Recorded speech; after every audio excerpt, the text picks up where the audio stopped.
काश अगर supreme court के मुख्य न्यायाधीश की अध्यक्षता में बेंच ने उन पुलिसकर्मियों को दंडित किया होता जिन्होंने लिखित शिकायत यौन शोषण की एफआईआर में तब्दील नहीं की, तो आज बृजभूषण सिंह जेल में होता। मैं मुंह खोलूंगा तो सुनामी आ जाएगा कि बहुत बड़ा राज बृजभूषण शरण सिंह की मुट्ठी में प्रधानमंत्री, गृह मंत्री अमित शाह और भाजपा के अध्यक्ष नड्डा का कैद है और यौन शोषण करने वाले भाजपा सांसद बृजभूषण शरण सिंह के साथ हैं। एक बार फिर से जंतर मंतर पर अब अपोजिशन के नेता लगातार आ रहे हैं। चंद्रशेखर आज़ाद आए हुए थे और अब कहा जा रहा है कि राकेश टिकैत भी यहाँ पर आने वाले हैं। रावत जी, अपोजिशन के तमाम लीडर्स यहाँ पर आ भी चुके हैं, आ भी रहे हैं और कुछ कह रहे हैं कि हम लोग यहाँ पर पहुँचेंगे। कैसे देख रहे हैं आप इसे? बीजेपी की सरकार है, साफ ऐलान कर दिया है, ना इस्तीफा लिया जाएगा, ना जांच करवाई जाएगी, ना ही गिरफ्तारी करवाई जाएगी। नहीं, ये जो आपने एक बहुत बड़ी बात कही थी कि कैसे संभव हो सकता है, ये आपने कैसे तय किया? मुकदमा दर्ज हुआ यौन शोषण का और बाल संरक्षण कानून पोस्को के तहत भी मुकदमा दर्ज हुआ। मैं आपके माध्यम से एक बात बहुत गंभीरता के साथ कहना चाहता हूँ।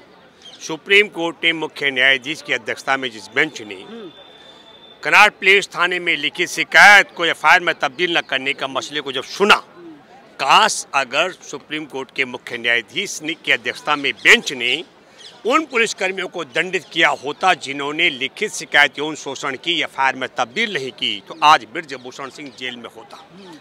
तो वह कौन ताकत है जिसके कारण सुप्रीम कोर्ट की अध्यक्षता माने चीफ जस्टिस की अध्यक्षता वाली बेंच ने इतने बड़े अपराध की अनदेखी की?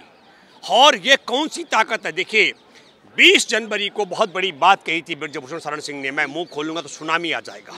और अब कहा आज मुंह खोल ही दीजिए, खोल दीजिए मुंह। हाँ, आज जब मुंह खोला तो आज कह दिया कि मुझे अगर मोदी कह देंगे, अमित शाह कह देंगे, नड्डा कह देंगे तो मैं छोड़ दूंगा, पद त्याग दूंगा। इसका मतलब है कि बहुत बड़ा राज बृजभूषण शरण सिंह की मुट्ठी में प्रधानमंत्री, गृह मंत्री अमित शाह और भाजपा के अध्यक्ष नड्डा का कैद है, जिस कारण इनकी हिम्मत नहीं पड़ रही है। एक या दूसरी बात है, ये हमारे देश के में ओलंपिक पदक विजेता यौन शोषण की शिकार बेटियों के खिलाफ और यौन शोषण करने वाले भाजपा सांसद बृजभूषण शरण सिंह के साथ हैं। रावत जी, ये बड़ी चालाकी भी हो सकती है क्योंकि जो गेंद है अब नरेंद्र मोदी, अमित शाह और जेपी नड्डा के पाले में डाल दिया गया है।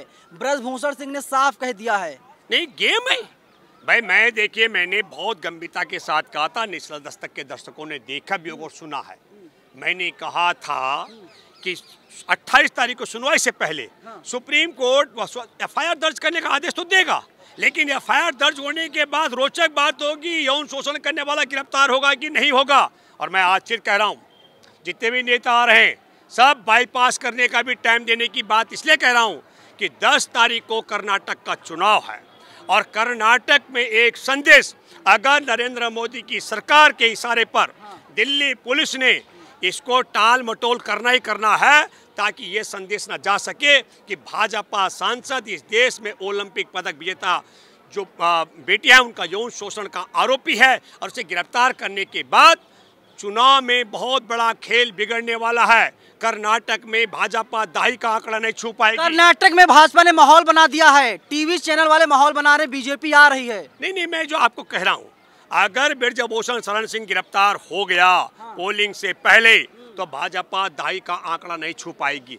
मैंने यात्रा की है, गिरफ्तार नहीं हुआ तो नहीं हुआ तो भाजपा को लाभ मिलेगा। लाभ में सरकार नहीं आ रही है, तब मैं कहना चाहता हूं कि दाई का आंकड़ा छुएगी। लेकिन अगर गिरफ्तार कर दिया तो दाई का आंकड़ा नहीं छू पाएगी। ये कर्नाटक मैंने यात्रा की, संविधान सम्मान यात्रा 2018 में, 65 दिन की देश भर में। हम कर्नाटक के लोगों को जानते हैं, वो इस देश के अंदर खुलेआम जो है चैलेंज कर रहे हैं और भविष्यवाणी भी कर रहे हैं कि मोदी जी की सरकार यानी बीजेपी सरकार कर्नाटक में इस बार नहीं आ रही है। बीजेपी सिर्फ हार नहीं रही है कर्नाटक में, बल्कि बीजेपी का सुपड़ा साफ हो रहा है। अगर बृजभूषण शरण सिंह यौन शोषण के मामले में गिरफ्तार हो गया तो सुपड़ा साफ दाई का आंकड़ा नहीं छुएगी, मैं लिख के दे सकता हूँ, क्योंकि मैं जानता हूँ कर्नाटक के लोगों को। कर्नाटक के लोग बहुत संवेदनशील लोग हैं और इस स्थिति में भारतीय जनता पार्टी इस समय बृजभूषण शरण सिंह की गिरफ्तारी पॉस्को के तहत, इस कानून के तहत, आपको बताओ नवीन, गिरफ्तार होना और जमानत नहीं होती है, लाले पड़ जाते हैं। और बृजभूषण शरण सिंह तीसरी बात भी कर रहा है कह रहा है कि ये जो है पैसा लेकर के बैठी है उसके खिलाफ। और अब कब क्या कह रहा है, अब कह रहा है ये मोदी के खिलाफ लड़ाई है। मैं हैरान हूँ, यौन शोषण करने वाला कब मोदी सरकार बन गया और मोदी सरकार कब ब्रजभूषण बन गया। क्योंकि ये बात इसलिए भी उसकी एक एक बात में दम लगता है। जब उसने कहा कि मुझे ब्रजभूषण ने कहा कि पद त्यागने के लिए कहें नरेंद्र मोदी, अमित शाह, नड्डा की हिम्मत नहीं पड़ रही। दो, ये कहा कि ये मैं सरकार, मतलब ब्रजभूषण शरण सिंह के खिलाफ जो लड़ाई है वह सरकार के खिलाफ है, ये कहा जा रहा। तीसरी बात, एक और कलंक लगा रहा है कि पैसा लेके बेटे बैठी हैं। मैं आपके माध्यम से कहना चाहता हूँ, ब्रजभूषण शरण सिंह अपने परिवार की किसी महिला को झूठा यौन शोषण का आरोप लगाने के लिए धरने पर बिठा दे, मैं भूपेंद्र रावत देश भर से चंदा जुटा करके उसकी झोली भर दूंगा। जरा ये साहस तो करे। मेरा 35 साल का सामाजिक अनुभव है और मैंने दावे के साथ मैं कह सकता हूं कि यौन शोषण के झूठे आरोप आम साधारण महिला भी लगाने का साहस नहीं करती है। ये बेटियां ओलंपिक पदक विजेता हैं जो बैठी हुई हैं। और फिर मैं कहना चाहता हूं, जो लोग देर से आरोप लगाने की शिकायत कर रहे हैं उनको मैं एक छोटा और बड़ा महत्वपूर्ण उदाहरण देता हूँ। हमारे देश में इनका एक गुरु है संत आसाराम। आसाराम के अपने भक्त की बेटी, नाबालिग बेटी से बलात्कार किया था। अगस्त 2013 में उसके खिलाफ मुकदमा दर्ज हुआ। और आसाराम उस समय बहुत ताकतवर व्यक्ति था जिसके चौखट पर नरेंद्र मोदी भी मत्था टेकते थे, आप समझ लो। लेकिन उसमें गवाही खनसामा ने दी थी। खनसामा ने कहा 2002 में एक दिन उसने अपनी ही मुंह बोली बेटी के साथ आश्रम में रहने वाली बेटी का बलात्कार किया और वह बेटी खनसामा की मुंह बोली बहन थी। 2013 के मामले में उसकी वह है गवाही, और उस गवाही में मैं दावा कर रहा हूं, उसने कहा उसको यकीन नहीं आया, उसको भगवान मानता था आसाराम को। और तब देखा कि आसाराम अगले दिन रात को जब उसने देखा 3, 16, 17 साल की आयु की बेटी और भूखी भेड़िया की तरह लपट कर पड़ रहा था, तब मैं ये कहना चाहता हूं कि 2002 में भी बलात्कार करते हुए बलात्कार की शिकार वहां पर देखी गई है। लेकिन 2013 में जाके बेटी ने साहस किया। इसी प्रकार पिछले 12 साल से पत्नी कितनी बेटियों का यौन शोषण ब्रजभूषण शरण सिंह और उसके सहयोगियों ने किया होगा, लेकिन इन बेटियों ने यह काम किया। और मैं एक सबसे महत्वपूर्ण बात नेशनल दस्तक के दस्तकों से कहना चाहता हूं, हमारे देश के मुख्य न्यायाधीश ने एक बड़ी खराब नजीर बना दी।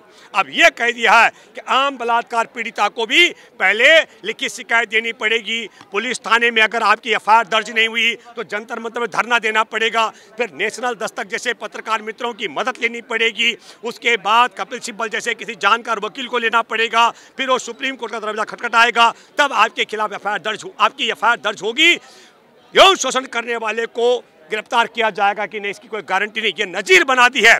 मैं दावे के साथ में कह सकता हूं कि ये ओलंपिक पदक विजेता यौन शोषण की शिकार बेटियों की अगर एफआईआर दर्ज करने में आनाकानी और यौन शोषण करने वाले को आनाकानी करने वाले पुलिसकर्मियों को अगर जेल भेज देता सुप्रीम कोर्ट के मुख्य न्यायाधीश की अध्यक्षता वाली बेंच, तो उन्होंने कह दिया है कि सेशन कोर्ट जाइए, हाई कोर्ट जाइए, दरवाजा खटखटाइए, आपको इंसाफ मिल जाएगा। मैं दूसरी बात कहना चाह रहा हूँ, हमारे देश में मैंने जो उदाहरण दिया आसाराम वाला, तब भी हमारे देश में सुप्रीम कोर्ट भी था, यही कानून था जिस कानून के तहत बलात्कार पीड़िता आसाराम बहुत ताकतवर व्यक्ति था, वो उसका बाप बेटी गए थाने में एफआईआर दर्ज हुई। और आज गोल्ड मेडल विजेता पहले थाने में जा रहे हैं, सुप्रीम कोर्ट में सबसे बड़े काबिल वकीलों में से एक कपिल सिब्बल को कर रही हैं और वह सिर्फ एफआईआर दर्ज हो रही है। मैं फिर कहना चाह रहा हूँ, गलत नजीर बन गई है। नजीर यह बननी चाहिए थी कि जो पुलिसकर्मी यौन शोषण की शिकायत को दर्ज नहीं करेगा उसे जेल जाना पड़ेगा ताकि कोई दोबारा साहस नहीं कर सकता। अब हमारे देश में मैं फिर कहना चाहता हूं,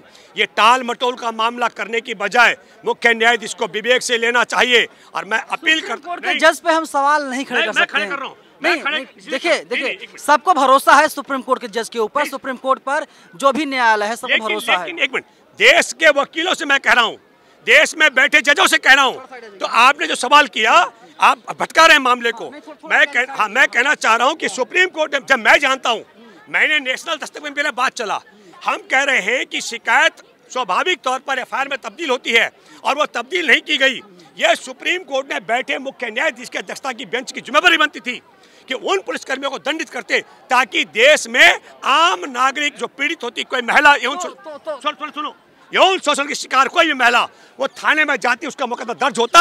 अब नई परंपरा शुरू हो गई है। वो परंपरा यह हो गई है जब सुप्रीम कोर्ट भी बाईपास कर रहा हो ऐसे अपराधी। सुप्रीम कोर्ट ने अपना काम कर दिया। सुप्रीम कोर्ट ने साहब का हमारा काम था एफआईआर दर्ज करवाना, हमने एफआईआर दर्ज करवा दी, इसके आगे दिल्ली पुलिस अपना काम करेगी। और अगर आपको लगता है इंसाफ नहीं, न्याय नहीं मिल रहा है, आप सेशन कोर्ट जाइए, लोअर कोर्ट जाइए, हाई कोर्ट जाइए। कानून की जानकारी नहीं है। मैं फिर कहना चाहता हूं गंभीरता के साथ में कि एफआईआर में शिकायत को दर्ज न करने का अपराध करने वाले पुलिसकर्मियों को दंडित किया जाना चाहिए था, और तब नहीं किया तो अब अपील करता हूं सुप्रीम कोर्ट के मुख्य न्यायाधीश से, स्वविवेक से उन पुलिसकर्मियों को दंडित कीजिए जिन्होंने यौन शोषण की शिकायत हमारे देश की ओलंपिक पदक विजेता बेटियों की नहीं तब्दील की एफआईआर में उनको दंडित करोगे तो देश में कानून अपना काम कर पाएगा। और उन्हें भी मैं फिर कहना चाहता हूं, भाजपा तो वोट बैंक बचाने के लिए उसे बचा रही है। सुप्रीम कोर्ट में बैठे जजों ने क्या कारण है कि ब्रजभूषण शरण सिंह की गिरफ्तारी नहीं करने की, या ऐसा आदेश नहीं दिया गिरफ्तार करने का,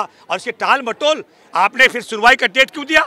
28 तारीख को आपने कह दिया एफआईआर दर्ज करो, उसके बाद आपने 7 दिन दिए, 7वें दिन रात को हमला यहाँ हुआ और पूरी पटकथा लिख दी गई, और अब परिपाटी अब आपने कह दिया आप कहीं और चले जाओ। मैं फिर कहना चाहता हूँ कि भाजपा तो कर्नाटक में वोट बैंक बचाने के लिए खेल कर रहे ब्रजभूषण को बचा रही है, लेकिन सुप्रीम कोर्ट में बैठे जज भाजपा के मंसूबों को क्यों कामयाब बना रहे? और यौन शोषण की पीड़ित लड़कियां जो बैठी खुले आसमान में, इनकी जायज मांग उस ब्रजभूषण को गिरफ्तार न करा करके बहुत गलत काम किया है बेंच ने। फिर मैं कहना चाहता हूं, अगर पुलिसकर्मी जिन्होंने एफआईआर में तब्दील नहीं किया शिकायत को, उन्हें दंडित कर देते तो आज ये बेटियां यहाँ नहीं बैठी होती, कल पहलवानों पर हमला का जिक्र नहीं होता, और मैं आपके साथ चर्चा नहीं करता, किसी और मुद्दे पर बात कर रहे होते। बिल्कुल बिल्कुल। और वही है सवाल वही है कि अभी तक आरोपी के ऊपर एफआईआर दर्ज कर ली गई, लेकिन गिरफ्तारी क्यों नहीं की गई? सवाल लगातार बना हुआ, और हम यही सवाल लगातार पूछ भी रहे हैं।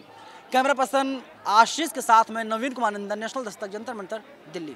नेशनल दस्तक की आपसे गुजारिश है कि अगर इसको बचाना चाहते हैं तो नेशनल दस्तक को सब्सक्राइब करने के लिए रेड कलर के सब्सक्राइब बटन को दबाएं, फिर बेल आइकन की घंटी दबाएं। नेशनल दस्तक को बचाने के लिए बहुत जरूरी है कि हर खबर को शेयर करें, लाइक करें, कमेंट जरूर करें।